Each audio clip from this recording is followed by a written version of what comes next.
Hello, it's me, Ariza Gaming, and welcome back to another episode of Sandbox Showcase, where we talk about problems in Oxygen Not Included and how you can solve them easily and efficiently. So, the Prehistoric Planet Pack is out, and it's been out for some time now. We have lots of new critters and plants to explore that do some interesting things, and today we're going to look at the Lumb, who is a relatively straightforward, simple-minded creature, who is, among other things, a very, very efficient food source for your duplicants. So each Lumb produces 12 kilograms of tough meat when they die, which is 32,000 calories when put in a smoker. The smoker is a new building that's been added and requires peat as a fuel source. So here we go, we'll put one here. These guys also eat plants and produce peat. So not only does he produce food, he also produces the fuel that you use to actually cook the food, which is fantastic. So yes, the Lumbs will eat 1,300 calories per cycle of various plants, but the main one we're going to be looking at today is the Ovagro fig. This node is the plant itself, and it consumes 90 kilograms per cycle of water, but it grows these vines, and what these vines do is they will grow up and around tiles, up to 12 tiles long each. Each vine segment produces 108 calories per cycle of Ovagro figs. So 24 of those is about 2,600 calories per cycle, which means one fully grown Ovagro node can satisfy 2 Lumbs, and that's only 90 kilograms per cycle of water. What you can do is you can use doors as sort of like a trellis that the vine will grow around, and you can open them so that the critters can still walk through them, and that's going to be the basis of our ranch design today. How do we fit a node in the same room as the Lumbs where they can still get groomed but the vines can still grow properly? Because you don't want your Lumbs wandering through loads of doors, because when they're in the door they're going to count as being in a separate room. So grooming errands can get interrupted, the critter will be sad. So we want to minimize that as much as possible, which we'll do by designing the ranch so that he only has to go through one door and he jumps through it. So the game doesn't recognize that he's in there for very long, and it shouldn't interrupt stuff like egg laying and errand generation too much. So that's what we're going to do with these guys. But yeah, they're pretty cool. They also like to stomp about. So when you actually have food that's ready to be harvested, like this vine is nearly finished here, what they'll do is they'll actually stomp on the floor and auto-harvest it for you. So you don't need your duplicants to actually harvest your plants. And they'll do this with any plant, not just plants that they'll eat. So once you have got your Lumbs ranch and you've got your food source sorted out and you've got your peat sorted out for fuel, for refined carbon, all the other uses that peat has, you could take these Lumbs and put them in your other greenhouses, like say you're growing sweat corn with the mimickers. We'll cover that in another video with the mimickers. But if you're doing that, then you could have these guys come in here. The sweat corn grows every 3 days or less because of the pollination, and then you could just have this guy do all the harvesting instead of your duplicants, and that's going to remove a lot of your early game labor. You'll just have to feed it with a critter feeder with some more figs in it. But yeah, very useful critter, and we're going to solve the challenges of their ranch design today. And also, because they're such large creatures, they're 2x2s like mammoths, they have some weird movement patterns. So if we actually go to show navigation here, he needs a 2-tile high surface to land on. If we make like a little pathway here, he can't actually climb up this pathway. He needs 2 tiles to land on, and the actual tile he'll land on will depend on where he is. So yeah, we're going to design the ranch to bear that in mind as well. And what we're also going to do is we're actually going to set up an automated critter dropper. So what that's going to do is it's going to mean that your duplicants aren't going to have to constantly wrangle them and replace them in the ranches with the drop-offs and pickups building. It's going to remove that duplicate labor. Because these guys live for 200 cycles, it's not like there's going to be that many eggs laid and that many Lumbs moved about.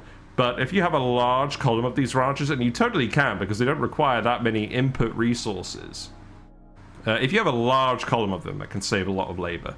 So that's what we're going to look at, and then after that we're going to talk about some other things you could do with Lumbs, a little bit of the maths behind ratios and all that stuff. But the long and short of it is they're very straightforward to set up, and they're very productive, very resource efficient critters. So yeah, I'm looking forward to showing you. So we've cleared some space out up here. One thing I would say, because of the Lumb movement patterns, the design of the ranches is going to vary very slightly based on the orientation of the critter dropper. So we're going to put in our usual access shaft, and then we're going to put in the actual top rooms first, just so you can see what they look like. Then we're going to put in the actual ranches where the vines grow, and then we're going to set up all the automation, and you can see how that varies with the orientation. So I'll see you in a minute. Right, so the first thing we're going to do is we're going to put in the critter dropper mechanism. We'll do the right-hand orientation first, and then the left-hand orientation. So we're going to put some tiles in. This isn't going to make a huge amount of sense at first, but bear with me. So we're going to put in 3 tiles here, and then 2 tiles here, and then another raised 2-tile high platform here, another 2-tile low depression here, and then we'll have 1 tile to cover it off. And this is going to be the full motion range of the Lumbs. And then we'll just have a little room at the end where the duplicants could do various chores. So we'll make that 9 tiles wide. So there we go. And then what we're going to do is we're going to put a load of doors. So this is going to be a lot of pneumatic doors, but you'll see why later on. That was the wrong position. There you go. So that's what the doors are going to look like. The reason we're doing this is because we're going to be automating these doors to let the Lumbs out of this room, and we want the duplicants to be able to enter and exit the room regardless of which doors are locked. So that's why we set up the doors this way. So we'll have a chute here. This is where all of the eggs will spawn in, or where the eggs will be dropped off by the conveyor loaders. So let's actually have a look for the Lumbs. We'll put in a little lumblet. The babies are very cute, but babies cannot jump. So this little depression here will ensure that the Lumbs will only be processed and sorted into either the ranches or the evolution chamber when they're adults and they're ready to be productive. So yeah, speaking of the evolution chamber, we're going to put a little door here, and then we're going to fill this with like a tiny amount of water. All of these materials, it doesn't really matter too much what materials you're building everything out of, but bear in mind that Lumbs like it between 20 and 70 degrees, and the Relica biome is quite a bit warmer than the temperate biome on average. So maintain that sort of temperature, 30 to 35 degrees, and all of the plants and everything will behave just fine. So put a little bit of water in here. It doesn't matter specifically what liquid it is, but if the ranches need more critters, they'll go through these doors and get dropped down here. If the ranches are full and we don't need any more Lumbs, one of them is going to get stuck in here in reserve in case the Lumb dies, that it can immediately be replaced. And then all the other Lumbs will go into the drowner so we can immediately get the tough meat if they're no longer needed. So there's some more buildings we're going to put up here as well. So there's space for a critter drop-off or a critter pickup. Early on, you'll want to put a drop-off here so that you can wrangle wild Lumbs and put them in here so they can get sorted out. Later on, you might actually want to put a critter pickup in here in case you want to take tame Lumbs and put them in your other greenhouses with like a critter feeder with Ovagro vines or whatnot. But bear in mind as well, if you're using Lumbs for stomping around and harvesting the plants, wild Lumbs will do the job just fine and will self-replace automatically and don't need food. So save your wild Lumbs for that and use the tamed Lumbs for getting the peat and processing the water into the peat. So we're going to put a critter drop-off here for now. Then we're going to put a few more things. We're going to put an auto sweeper. All of the products from the ranches will get dumped in this chute. So then the auto sweeper can go here. It could even reach this bun in case the Lumb that's in this room dies, which shouldn't normally happen. But if it does, you can still harvest it. We'll put in a couple of conveyor loaders. There's room for 5, but I think we only really need 4. So we can put them there. There's a conveniently sized 2x2 little gap here. What we could actually do is we could put a kiln here. So if we go to refinement, just put a little kiln here. Each Lumb produces 200 kilograms per cycle of peat when fed, and there's a recipe for turning 300 kilograms of peat into 100 kilograms of refined carbon. That's not as efficient as the coal recipe, but the peat is very efficient to get in terms of resources in versus resources out compared to hatches and coal. So this is actually a good deal. And if you have 3 Lumbs, they're producing enough peat to run 2 kilns forever producing refined carbon, but you're not going to need that refined carbon, so 1 kiln will do. So you can just set that up. This little tile here, the Lumbs won't be able to get over this no matter what, so that's a free space. And then what we can actually do is we can put the smokers in here. So I'll put a couple of smokers in here, and then we'll put in the automation to actually handle that. So one of these loaders is going to be for peat, one of them is going to be for tough meat. And then we're going to have some receptacles over here. And then we're just going to move it like this. So the conveyors will go through here.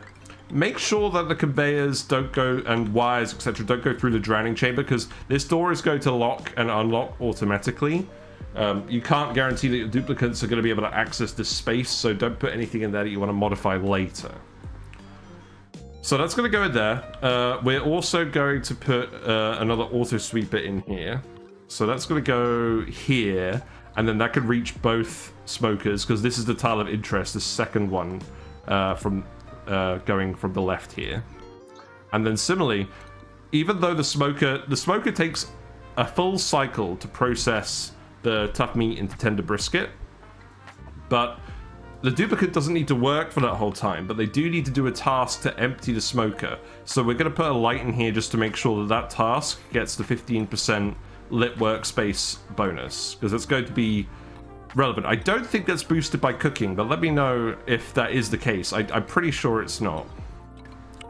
So we're just going to hook it up like that. This sensor, again, has range over the two smokers, and so does this light, so that works out pretty well. And then what we'll do is we'll put another loader in here, and this is just going to be for the finished food products. We're going to put a little chute here. This is just where all the sort of finished products are going to go. So, like, the tender brisket will go over here. The eggshell will go over here. Anything else will go over here. So you can just do it like that. There's room for one other loader here as well if you really want. And then the smoker does produce a little bit of carbon dioxide when it's actually running, so we'll just put a little vent in here. It's not a huge amount of carbon dioxide. We're just going to put an airflow tile down here so they can sink to the bottom of the map.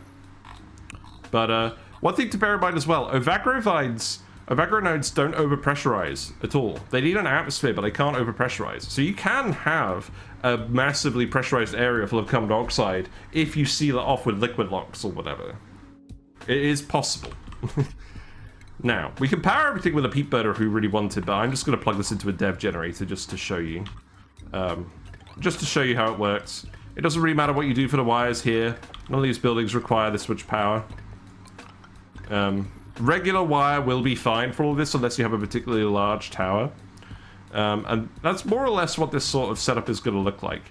I'm going to put in a couple of critter sensors as well, and we're actually going to look at those more fully later on when we do the main automation hookup. So we're going to put 2 in this room, and we're going to put 1 in the critter drowner room. And this is what our top room is going to look like. So, because each lum produces 200 kilograms per cycle of peat, and each smoker consumes 100 kilograms of peat per cycle of operation, i.e. when it's making a single unit of tender brisket, you could basically run 2 smokers off of 1 lum. But what we're actually going to do is we're going to have a few more lums, because not all of your peat is going to be going into the smoker. Some of it's going to be going into power from peat burners. Some of it is going to go into potentially farming sweat corns if you want more food, making veggie poppers. We'll talk more about that later. But yeah, that's why I like to put 2 smokers in here. This should be enough for what you're doing in your early game colony. And yeah, that's basically what this top room is going to look like. So now I'm going to show you what the actual ranch design looks like.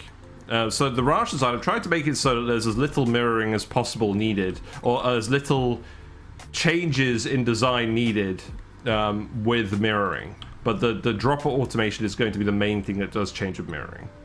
So we're going to put some tiles in. We're going to put a mechanized airlock down here. This is going to be what allows the lum to either drop on a solid surface or drop through to the next ranch if this one's already full.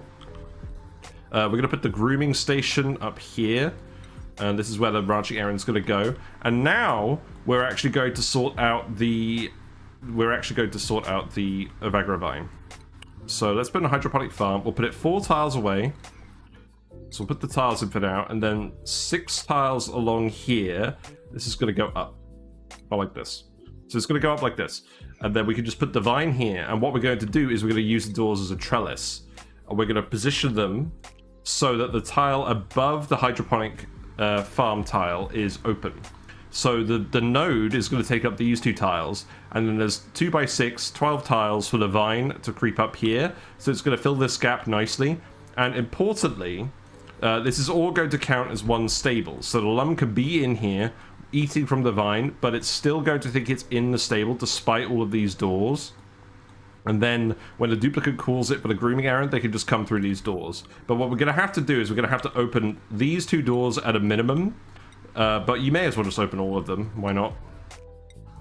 So we'll open all of these doors. And let's spawn in some duplicants so that we can actually get these doors opened and some of the chores started. Behold, my favorite reason for having the Bionic booster pack is just making it easier to spawn stuff in sandbox mode. So we're going to get a ranching booster, we're going to get a grilling booster, we're going to give these to each guy so we can operate the smoker, so we can operate the grooming station. And then we're just going to put a little farm, let's see, no, not foods. We're going to put in a seed. We'll put a Ovagro vine seed, plant that. And we're just going to put in a dev liquid pump for the water. Again, it's 90 kilograms per node, and that's regardless of how many vines it's grown. So it's not going to be very productive at first, but it will get up to max productivity once all of the vines are grown. So there we go. This is basically the setup. And then we're just going to spawn in a Lumb. There we go. No. There you go. Right. There's a Lumb. So now you'll see, if we look at the Lumb's motion range, so you need these, well, I'll talk more about this in a minute, but you need at least a 2-tile landing for the Lumb to be here. And what we're going to do is we're going to make it so that when the Lumb jumps over, it's avoiding the door. And this setup achieves that. So what will happen is Stealer will call the Lumb over to get groomed. It will go over here. And then if we look at the Lumb, it's excited, the errand is going through, it's going to jump now, and you see it jumps immediately from here to this tile. So it bypasses the door, and you can see it never actually feels confined as a result, and the errand doesn't get interrupted. That is the most important thing about the Lumb Ranch design when you're doing it with these nodes like this. So, yeah, there you go, now it's getting groomed, he's a happy boy. I love the little toothy grin they give. And that's more or less what's going on. We're going to put in some automation here as well, because the Lumb eggs and everything will need to get sent out. So we'll put in 3 auto sweepers. You do need 3 to cover the room because of how it's laid out, but that's fine. And then we're just going to put in a couple of loaders. So if we put one here, yeah, if we put one here, we put one here. These get a fair amount of overlap. You want to set these loaders to all, including non-standard critter eggs. It's very important. So we're going to put that in there. We're going to hook this all up with some wires. Not too complicated. There you go. Now, the issue with the setup is, you do need a fair bit of space for just dropping things through like this. And importantly, you need the gap between the doors and the grooming station to allow the room to all be considered one ranch. So it's not particularly space efficient. We can only, it's a 55 tile room. Each Lumb takes up 16 tiles of ranch space because they're a 2x2 critter. But we can't fit any more in here because otherwise you need another plant for them. And we can't fit another plant in here because otherwise the room would be too big to be a ranch. So, and also you don't really want the Lumbs running through, another door here because they might get cramped or confined every now and then. So I would just rather have it set up like this. Each Lumb is so resource efficient on its own, converting the water into peat and into tough meat compared to hatches. It's like a 20-fold difference in food in, kilograms in to kilocalories out. It's a 20 times difference. So even though it's not as space efficient, it's still much more, it's still space efficient enough for like the amount of food you're getting, the amount of resources you're putting in. So I think this is overall how I want to do it. But the next thing we're going to do, the most complicated bit that we're actually going to do is the automation. So for the critter dropper, this is going to make sure that your duplicants don't have to actually manually wrangle and drop Lumbs in the ranch. And that's very important if you've got a large amount of them, which you may have because you may have enough water to feed a large amount of Ovagro plants. So, yes. What's this going to look like? Well, let's start. Let's start by putting in some critter sensors. So, we're going to put some critter sensors in here. And we're going to set these. We're going to start setting the critter sensors now. So, these ones are going to be set to above 1 critter. i.e. if there's 2 critters in the ranch, the door will open. That's the plan. But because the Lumb can get up here and wander around on this door occasionally, we're going to actually add a filter gate. No, is it a filter gate? No, it's a buffer gate. We're actually using a buffer gate for a change. Amazing. So we're going to set that up here, and we're going to set it so that it connects to the door, and it will wait for a schedule block. You could tweak around, we could tweak this sort of trial and error, but I think a full schedule block is enough. They like to move around. They don't like to stand still in one particular spot for too long, generally. So 25 seconds should definitely be enough for that. So that's going to plug in there. And then, so that's going to open each door. And then what we're going to do is off of these, we're going to have another signal come. And this is going to go through a NOT gate each. And then this wire is going to go up here to the actual dropper mechanism. This is all going to connect, and this is going to run past the... grooming stations, etc. So now we're into the meat and potatoes of it. So essentially, if the ranch is still looking to be filled, it will have this door closed, and this signal will be open. So if any of the ranches still need to be filled, this signal will be on. So what we're going to do now is we're going to put an AND gate over here. And we're going to orientate that this way. We're going to have 2 different things. So now we actually connect up the critter centers here in series. And what we do is we've set one to above one critter. I believe this one's set to below one critter. And this other one is set to above one critter. So this means... so we're looking to have exactly 1 Lumb in this room. Otherwise, we don't want the door to activate. So if... yeah, so these will be plugged into each other. And then this door will be plugged in here. And then the signal is going to wrap around here, and it's going to go through a NOT gate. And then that's going to plug into the other end of the AND gate here. So if a ranch needs filling, and there is exactly 1 critter in this room, then this sensor will go off. We'll put a filter gate in here, so that the critter gets, so that there's a little gap between this door opening and this door closing, because this door will close as soon as a critter goes in this room. So you could have this be the default setting of 5 seconds. That's fine. So the critter's going to wander in here. It's going to stop on this tile, and then it's going to wander into this door when that opens. And that's most of the automation. So it's a little bit of automation, but it's not that much. And then what we'll do as well is we'll automate the drowner as well. So we'll put another NOT gate on here. So if all of the ranches are full, then this will activate. We'll hook this up to an AND gate as well. So that's just going to go in here. And we're going to set this critter sensor to below 1 critter. So if all the ranches are full and the drowning chamber is empty, then the door will open. So that will allow a Lumb to go in. And then, as soon as the Lumb enters the room, the door will close, and then it will be sealed into liquid, and then it will evolve into tough meat. So that is the plan. And that's all the automation. That's all the automation for this design. So let's actually test this out now. Let's spawn in a couple of Lumbs. So, here we go. There you go. So let's put, say, 3 Lumbs in here. Actually, let's put 4 Lumbs in here. Let's say you've managed to collect a lot of them off the map. So if we look, so these doors are open at the moment, and now this one's locked. Okay, that's good. So if we look, they can wander into this room, they can wander up here, they can't wander down here. Let's see what they get up to, because they like to wander around a lot. They won't get stuck too much. So this one has decided to go in here, but he hasn't actually gone in the room. He'll go in the room at some point, or one of them will. Okay, that one is. Right, so now he's here. That door has closed behind him.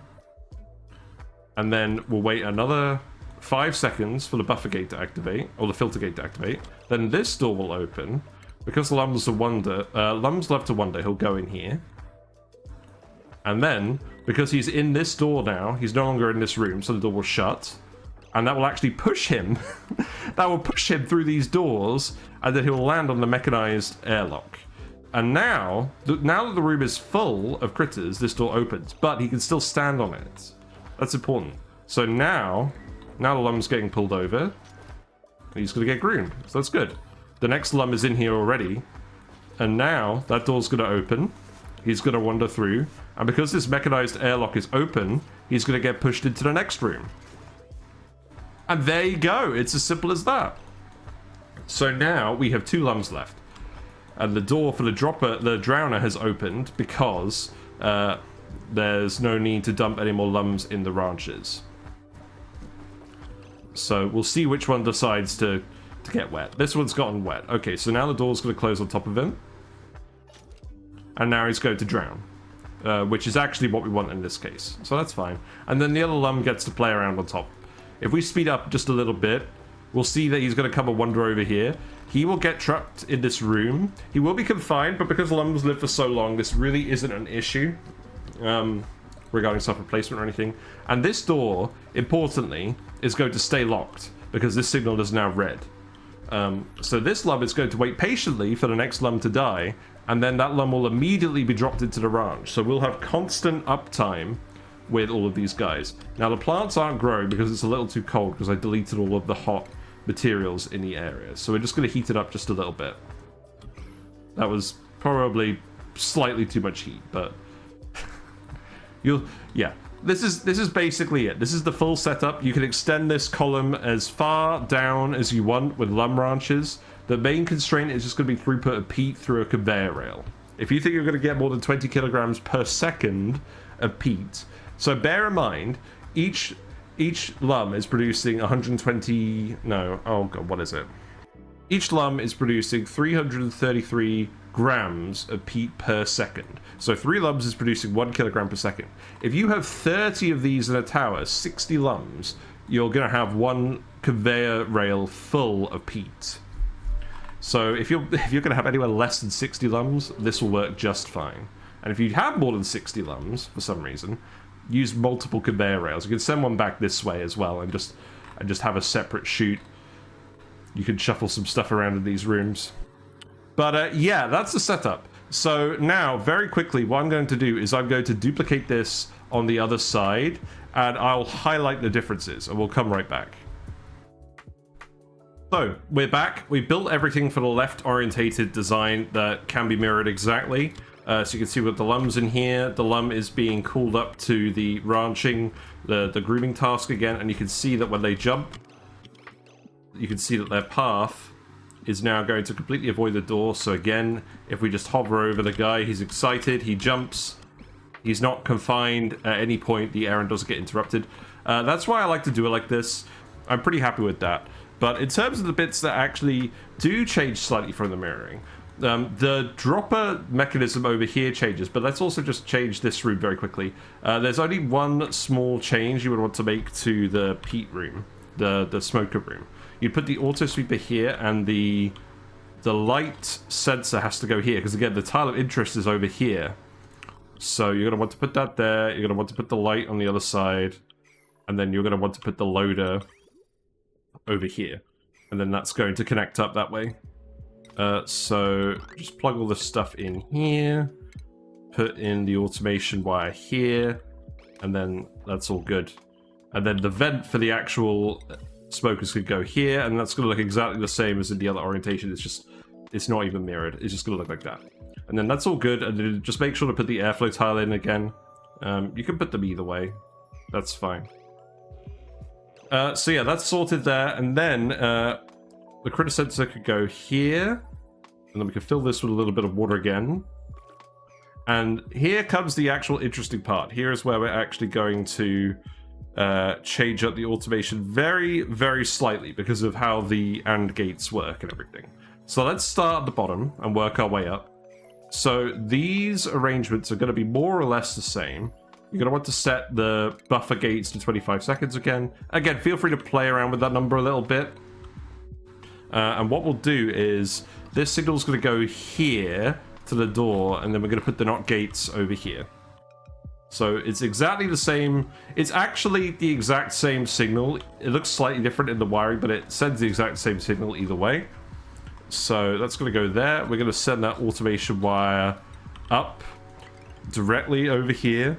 And then that's going to run over here. And then what we'll do is we'll put in an AND gate.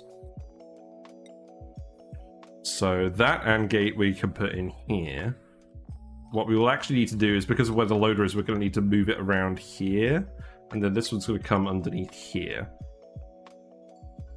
So this signal is going to go into the filter gate. And I'm going to put the filter gate here by the doors. So that is going to go here. And again, that's set to the default 5 seconds. Let's put the actual doors in. The arrangement of the doors is very slightly different. In that what we're going to do is we're going to have door here, door here, door here, door here. We're going to have 2x4 doors, more or less. And then we're going to put a tile in here. And then this is going to be our narrow room. Because the Lumb has to wander onto the right tile to actually drop through. That's the same for both columns. So what we'll do is this automation wire will go up here to the right door. So you can see this plugs into the same door, relatively. We'll then put the 2 critter sensors in here. Again, we'll set the top one to below 1 critter. We'll set the bottom one to above 1 critter.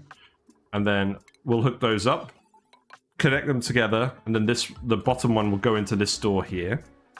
And then again, the top one, like before, will go into a NOT gate. That is going to flip around here, and then that NOT signal is going to come down past all of these doors, and it's going to plug in here. And then what we're going to do is we're going to take this signal out here. Again, we're going to put a NOT gate right here. There you go. And then that is going to head over to where we're going to have the drowner again, and that's going to look pretty similar to before. We're just going to put the AND gate in as well.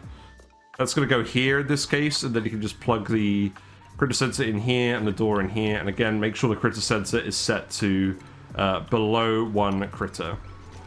And there we go. So that's the exact same setup, and we'll just test that to make sure it works. So let's put in 4 Lumbs again, just to see what happens. And in the meantime, I'll actually just hook up these extra... I'll hook up these extra conveyor loaders just to this one chute here for all of your byproducts. There you go. So that can all get dropped off. And you need to open this door.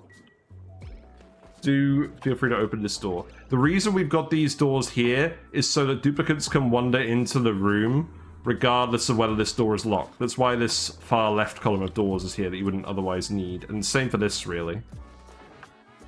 So that door's open, which now means that you can actually climb out. You can climb out, you're just being idle. So go ahead and climb out. So now the Lumb's going to wander in. We've had 1 Lumb run in to the room. Because there's 2 in the room, it's not actually activating the door. It's going to wait until we've just got 1 Lumb. This is an important feature of the design. See? There we go, just as we planned it. And then 5 seconds later, this door opens. The Lumb will wander through, and it will get dropped 1 at a time. So now it's going to wander out. It's going to get dropped through. This one, I forgot to set these settings up here. This should be set to above 1. That's why that didn't happen. And then I need to plug this one in. Okay, so this bottom one's full now. Let's dump in the next Lumb. That was because I forgot to plug it in. It still works. So this should activate if there's above 1 critter in here. Oh, right, this is still active. Yeah, so because this is still active as well, it's been longer than the 5 seconds and this door still hasn't opened. So that's actually pretty convenient for us. So now that door closes, and now this filter activates, and now that door will open. So that's good. That's another way the design is resilient. And now it gets dropped through in here, and now these bits are all full. One of the Lumbs is drowning, as intended. And then if we speed it up just a little bit, the other Lumb is going to come over here and get trapped. And now he's ready to get dropped at the next convenient moment. One more thing just to say quickly about the actual Ovagro vine, if the Lumb will get out of the way. So each vine takes 3 cycles to grow, and each fig is worth 325 calories. That's where the 108 calories per cycle comes from. But it means to actually fully grow the vines, it's going to take 36 cycles from planting of the plant to get it up to max capacity. So one thing I would say is make sure that you get these plants growing before you start putting the Lumbs in here. You may even want to pollinate these with mimickers to get them to grow a little bit faster before you do that. But while we're here, I just want to talk about the mimickers quickly. So obviously you could fertilize these with the mimicker to get a 25% growth bonus. And you could have that in there with the Lumbs and then get some extra Ovagro figs to work with. And you might be thinking, well, you have a lot of space in this room. It's a 55 tile room and you're only using 32 of the capacity. So surely you could shove, say, 3 mimickers in here, because each mimicker can pollinate 10 plants on its own. They pollinate every 60 seconds. And then 10 plants is a full cycle's worth of pollination for the mimicker. So you can fit at least 3 mimicker in here. The issue is, with the game at the moment, if we have, because the Lumbs take up 16 cells, they're crowded when a room has less than 16 cells of space for each critter. It doesn't matter how small the other critter is. For the Lumb, every critter in the room counts as a Lumb. So if we spawn in, if we actually spawn in the mimickers quickly, so yeah, let's just go down here. No, you're not a mimicker. Get out of here. So if we spawn in the mimickers, they're going to hover about. But now, if we actually look at the Lumb, if we look at their mood, they're crowded. Yeah, you can see now they're crowded. Because they think 64 tiles worth of space is being taken up, but each mimicker only gets crowded if there's 8 cells of space. So you should be able to have at least 2 mimickers in here. But that's not how the game works at the moment. I have a very high level of suspicion that the devs are going to change it so you can have small and large critters together, because I believe that is the design intent. I believe that's what they're going to do. So we'll see if that comes true or not. But for now, that's why I'm not mixing the mimickers and the Lumbs. The other thing is, if you have mimickers in here and they're constantly flying into the doors, you have to have some of the doors open for the Lumbs to jump through anyways. And if a mimicker is hovering idle in a door, it's going to feel confined. It's not going to be happy, and it's also going to change the critter sensor based on the count, based on whether they're in the doors or not. You can see it fluctuating a lot. So this doesn't work with critter droppers. I wouldn't ever recommend using airborne critters in a critter dropper setup, even if they're mixed in like this. So for now, we're not actually going to pollinate any of the vines. But I might while we're waiting for these vines to grow fully, just so you can see what it looks like. Okay, so we've left it a little while, and now the vines have grown out from the nodes. You can see they're climbing up the doors just fine. One thing that is very important, I did put some doors here because the Lumbs can go across it, but what I didn't realize is if the Lumbs are walking on the doors and they stomp, the fruit is just going to drop right down to the bottom floor, and you don't want that. So just put the tiles in on all floors, just put the auto sweepers in on all floors, unless you're planning on putting a critter feeder in here, but it seems kind of pointless. It does take a while for these vines to grow up to full size. We actually put some grubs in here just to speed things up a little bit. And the funny thing is, because of the room size here, because it's 55 tiles, and each dude takes up 16 tiles, the grubs also get crowded at 16 tiles per critter. So if you set up conveyors that drop off grub eggs and sucrose to feed them with, you can actually have a grub in here tending these, and they'll still all be happy. If you keep these critter sensors set to 2, and you have the grub eggs only come in every now and then, I'm confident there's a way you can get this to work as a mixed ranch with the grubs. But I'm not going to focus on that for now. So yeah, something else to bear in mind as well. We've got some other food options down here that the Lumbs also like. They also eat bristle blossoms, and they also eat bog buckets. And they still eat 1,300 calories per cycle of these ingredients. But what I would suggest is, these plants, you don't find them on the Relica asteroid, but if you find them on your teleporter asteroid or elsewhere, you can ranch the Lumbs more space efficiently this way. Each Lumb will eat 5 bristle blossoms, or just over 4.5 bog buckets worth of growth. So you can fit a grooming station in. You can fit, I believe this is 30. Yeah, this is 30 bristle blossoms, this is enough to satisfy 6 Lumbs. And there's not a lot of room for other stuff in here. We managed to just about fit in all the auto sweepers, the lights, because the bristle blossoms need illumination, and a critter drop-off, if you're doing it the old drop-off style. If you are, you can just put the critter pickup here, and then just have them drop it off at your separate bristle blossom and bog bucket ranches. If you need a little bit more space. I think there may be a way of getting this to work with critter droppers as well, but you would probably actually want to have...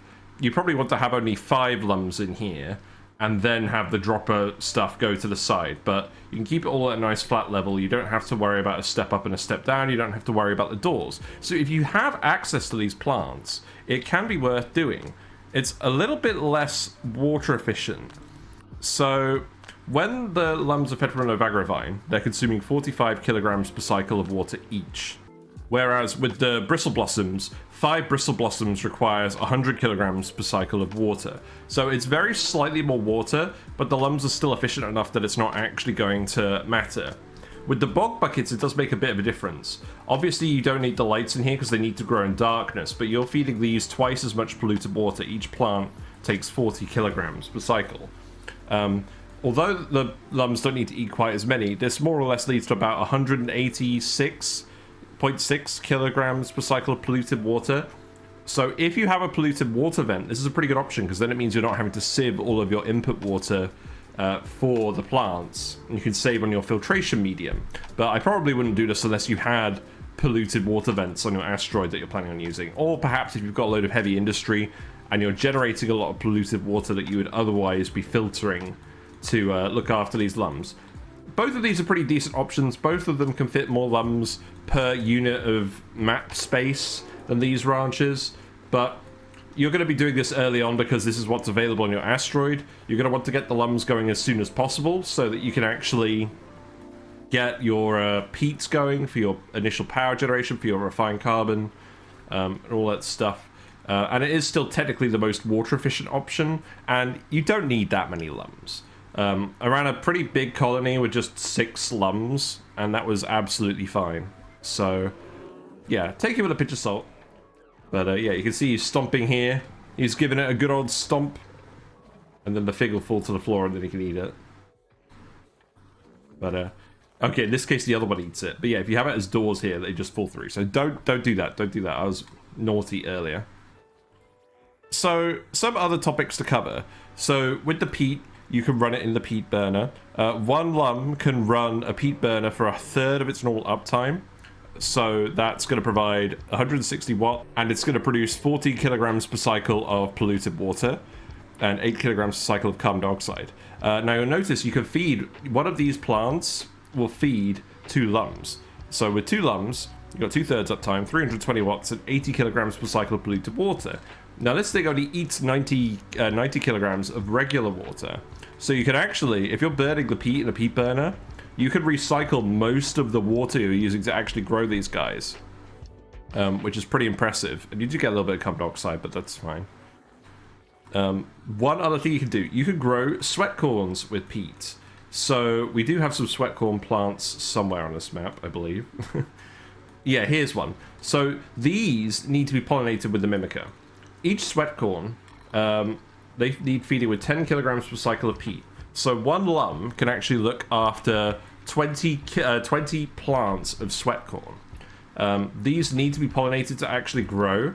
So you're going to need 1 mimica per 10 plants. So 2 mimicas, that's 20 kilograms per cycle of dirt needed for the mimica buds. And then you get some toasted mimlet out, which is slightly more food, not a huge amount more. But yeah, you could grow these. And the ratio of how it works is if you have 3 Lumbs, 2 of them will produce the peat for 40 sweat corns, and the other one will produce the peat required to run 2 smokers. And thus that whole setup with 3 Lumbs lets you actually run 2 smokers continuously on veggie poppers, and that's going to give you 22,900 calories per cycle of veggie poppers, which are +2 food quality. So it's pretty good morale for an early game food that doesn't require some extra processing. And that's actually about 20% more efficient than growing just sweat corns with the peat. So definitely do use the smokers for that. There's no other real downside other than requiring grilling skill from your duplicants and a very small amount of time to unpack each machine. One other thing to bear in mind with the other plant options is the temperature ranges are slightly fussier. So the Lumbs like to be between 20 and 70 degrees C. The Ovagro plants, they want to be between 25 and 45 degrees C. So that lines up pretty well. Because the Relica asteroid biome usually spawns at about sort of 30, 32-ish degrees C, it's usually slightly too hot for the bristle blossoms, but if you're feeding them cold water, you might be alright. The bristle blossoms grow between 5 and 30 degrees C, so there is still some intersection in that temperature range, but it's a little bit of a narrower band. With the bog buckets as well, they grow between 10 and 30 degrees C, so you've got a similarly slightly constrained temperature range, but if you're feeding these with a 30 degrees polluted water vent, that's not going to be an issue. So yeah, all three options are pretty good. You're going to need to do the vines first, but later on you can transition to bristle blossoms and bog buckets. There's a little bit of power usage from running these lights constantly. In this case, it's 80 watts per ranch of continuous power draw. That's 80 watts for 6 Lumbs. So that's pretty good power consumption, considering that each of these only has 2 Lumbs. You could have 3 of these, and you could fit it into one of these little bits down here. They're all viable options. These two options are more relevant if you have the Relica features shuffled into a more normal asteroid. Definitely worth considering, but you will probably need to have only 5 Lumbs if you're going to try and do this with a critter dropper. But perhaps the best approach is just to combine them both, because you know you're going to find the nodes in the same biome as the Lumbs anyways. And yeah, one last note regarding the actual meat efficiency. We talked about this a little bit earlier, but if the Lumb is laying eggs every 12 cycles, it's going to be producing about 2,666 calories per cycle from the tough meat going in the smoker and producing the brisket. Considering that each Lumb takes 45 kilograms per cycle worth of water from the Ovagro vine, that's about 60 calories per kilogram of water, which is a very high efficiency rate. If we compare this to a hatch will eat 140 kilograms of food per cycle and then produce about 480 calories per cycle of meat, which you then turn into barbecue. And that's about 3.5 calories per kilogram. So that's not very high. Obviously, rock is a little more immediately abundant than water, but if you have an infinite water source, then you just you can have the more efficient system and never worry about input food again. Good luck feeding hatches long term with volcanoes. Trust me, I've tried. I've tried. The having water as a food is a lot better for your food source, I think. And peat is slightly less efficient overall than coal as a power source, but you get some of the water back, and it's not bad. It's really not bad. So yeah, those are my thoughts on Lumbs in the prehistoric planet pack for Oxygen Not Included. Overall, I think they're a really neat critter. They get you to think about space management with the Ovagro vines in a slightly different way than usual, just trying to actually fit everything into the space, get the critters to breed. They're very material efficient food sources, and the peat they provide from eating fruit is very versatile. It could be used for either power, it can be used to make refined carbon if you're lacking coal, for steel production. You can use it in a smoker to further multiply your food. This is kind of required if you're trying to get the tender brisket from the tough meat. But they don't take a huge amount of effort, and they take up a little bit of space, but it's worth it, and they can help automate your plant harvesting as well. So even if you have plenty of food, it can be worth getting some Lumbs sorted out for your bigger farms. And don't feel afraid to use other food sources for the Lumbs as well if you're on a normal asteroid with Relica biomes mixed in. Bristle blossoms work fine, bog buckets work fine. You can fit them into a smaller space, more Lumbs. You may want to use critter drop-offs and have these set up together with your vine ranches as the base setup for everything. You could do either sort of approach, really. But yeah, let me know in the comments if you like this design. How have you been ranching Lumbs in your game? Have you been trying to mix them in with mimickers?